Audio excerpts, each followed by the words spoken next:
to the World Builders Library. Did you know that we have a tower? You can see for miles from the little reading room at the top, and there are just the most comfortable Naugahyde chairs. The biographies are up there, and that's what we're doing today. My name is Lewis Nichols, and I want you to meet a member of the Ponderosa Posse. Everybody, this is Madge. She's a dwarf and a trained cleric. We'll start with Madge's ability scores. Using the usual matrix on page 38 of the new Players Handbook. You got that memorized yet? We're going to use dex instead of strength, so the 8 goes in the latter and 14 in the former. 13 con, then 10, 15, and 12 for intelligence, wisdom, and charisma consecutively. Using a matrix for these characters is a no-brainer. These NPCs will also serve as choices for my players in one-shots, so I want them to be as balanced as possible. Only my bad build decision will really mess things up for that.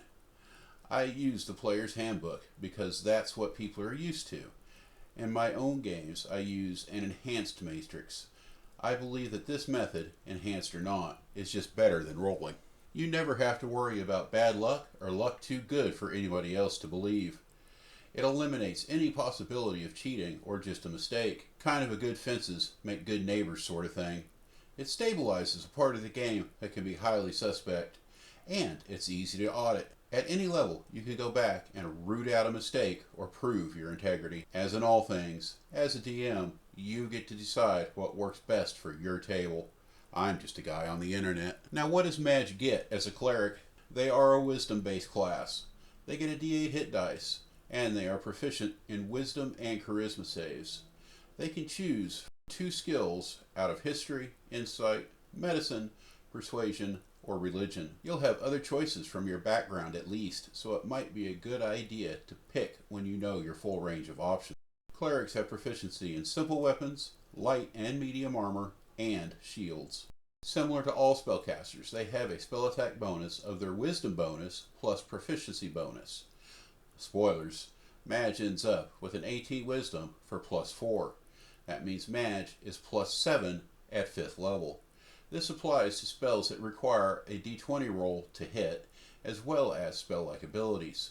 Now don't worry, the spell or ability description will tell you what to do. For your spell DC, it's this number +8.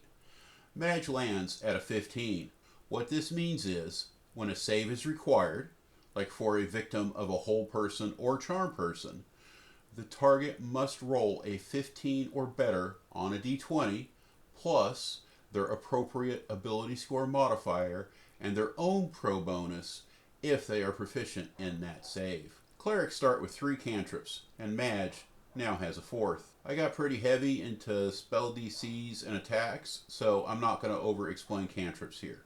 Most of you know what they are and how they work anyway. Clerics also get leveled spells that increase in number and power level as the character gains levels.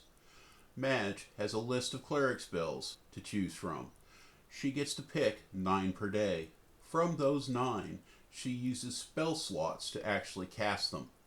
Madge has access to 1st through 3rd level spells with 9 slots to use them. This includes 2 3rd level slots. Also note that many spells can be upcast, meaning that a 1st level spell cast with a 3rd level slot will be more powerful. The text of the spell will let you know. Especially for new players, it's not a bad idea to take notes on how your newest or most commonly used spells work so you don't have to look them up when casting. Also at 1st level, clerics get a choice between Protector or Thaumaturge. Protector means that you go the bad cop route, slightly favoring martial skill over mindful endeavors. Madge can and will throw down, but as a rule she likes the other side of religious life. With Thaumaturge, she gets another cantrip, but also the perk of adding her wisdom bonus to religion and, yes, and, arcana checks. At 2nd level, clerics get Channel Divinity. Twice a day, this lets them turn undead, or use Divine Spark to heal or inflict damage. At 3rd level, Madge gets her subclass, at 4th, her ASI, and Seer Undead at 5th to enhance her Turn Undead ability. For our ASI, we took the feat of Skill Expert, which I will explain shortly. This is also how we got that final point of Wisdom for the 18. For her subclass, Madge took the Light Domain. This gave an increased variety of spells. At 5th level, these include Burning Hands, See Invisible, and Fireball. She also gets an ability with an awesome name of Radiance of Dawn, which lets her defeat pretty much any darkness effect and does some AoE damage. Finally, she gets Warding Flare. This ability lets her create lens flares to impose disadvantage on some attacks against her. As a DM, it's up to you not to move too quickly. The player must declare they are using the lens flare before the roll, but you have to give them a chance. It's not just a race. The same goes for many other spells and abilities in the game. Alright, it's time to circle back. I went with the Apologist for a background. Never heard of it? That's because I made it up. Apologists are members of a church who defend the faith by wielding their debate skills rather than a weapon in battle. They make the case for their point of view in town centers or in staged showdowns with representatives from other religions. It's basically debate club for the faithful. For years, Madge's job in the church was to go before crowds and explain why her way was better. She's now very knowledgeable in religion and skilled at debate. For her backstory, she eventually took a few missions as camp security for a church-backed fighting team before joining up with the posse. The background of Apologist gives you attribute choices of Charisma, Wisdom, or Constitution. It's a total of +3, no more than +2 to any one spot. She got her Constitution up to a 14 and Wisdom to a 17, and we talked about above how she got to an 18. She is proficient in Scribe's Tools, Persuasion, and Religion. With Skill Expert, she picked up Perception and Expertise in Persuasion. Not to be redundant, but this gives her a final proficiency list of Medicine, Insight, Religion, Perception, and Expertise in Persuasion. For an origin feat, she has Magic Initiate Cleric. This brings her cantrip total up by 2 and adds another first level spell to her prepared list. Mind you, this one can only be swapped out upon gaining a level, not daily. We are also giving out specializations for backgrounds. For the Apologist, we're giving advantage on persuasion checks where matters of religion are concerned. And last, but definitely not least, dwarf stuff. The more of these biographies I do, the more I feel species is usually an afterthought. Now there are some great mechanics here, some cool utility and ability, but it's just not the first thing that I think about. Dwarves are a long-lived species, usually out past 3 centuries. We'll say Madge is 175. She spent decades arguing for the ascension of her church, before seeking a second and eventually third career. In a way, she's on her 4th now. Dwarves aren't humans, so they get dark vision out to 120 feet. Dwarven resilience gives her resistance to poison, an advantage to avoid the poison condition. Dwarven toughness is good for another hit point per level, and stone cunning gives her limited tremor sense. Basically, she can feel stuff coming without having to see it. In combat, Madge is a swinger. Her standard position is between the fighter, Phyllis, and the as yet unnamed party wizard, usually opposite the bard in the overall formation. She can drop back to protect the wizard or move forward to support directly in melee. Madge uses a shield and wears scale mail. She wields a quarterstaff with a short bow in reserve. Now, bastions.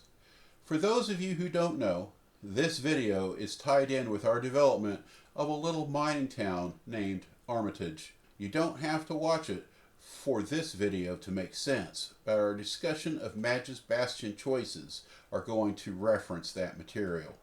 That said, Madge's facilities are centralized. As the circumstances of the town started to develop, The local citizens built their favorite cleric a cottage just south of the village center. It's right across the street from Phyllis's home. The cottage is centered on a large kitchen area where Madge occasionally cooks up a herbal remedy. An open courtyard on the street takes up as much space as the house itself. Just as well, it's too stuffy to stay indoors on most days. For special facilities, Madge has the sanctuary and the garden. It feels like the sanctuary is intended for personal use, but it is a roomy structure that serves as a small meeting hall for services led by our cleric. Its most direct benefit is a blessing. If Madge gets a long rest in the sanctuary, it gives her a free healing word and the supernatural gift of a charm. Options for the charm are listed on page 99 of the DMG, and they're pretty good. Castings for the dark vision spell, benefits of a heroism potion, and your weapon temporarily becoming a dragon slayer or a giant slayer. They seem pretty solid. Those of you who watched some of the other videos know that we've already established that the head of the sanctuary is also the town's religious development expert and is considered a follower, not just a hireling, of Madge. In my head, there's also a romantic entanglement, but that's not really in the purviews of this discussion. For Madge's second specialty facility, we have the garden. There's a chart that offers 4 kinds of this facility: decorative, food, herb, and poison. It takes a month to switch out the type. Basically, you're replanting everything. They all seem useful, but more than not, Madge is going to be in herb mode, producing either healing kits or healing potions. I see these gardens coming about just because the character loves the hobby. She gathered other green-thumbed townies and offered up most of her yard for the cause. Everybody, give Madge a big thanks for stopping by. Hit the like button and show her how much you care. We're going to push out the last 2 members of the Ponderosa party over the next few weeks. But I'm thinking that a return to world building by biome will probably come first. That's going to be a short diversion. Of course, we'll also need to move the whole Armitage project into year 4 as well.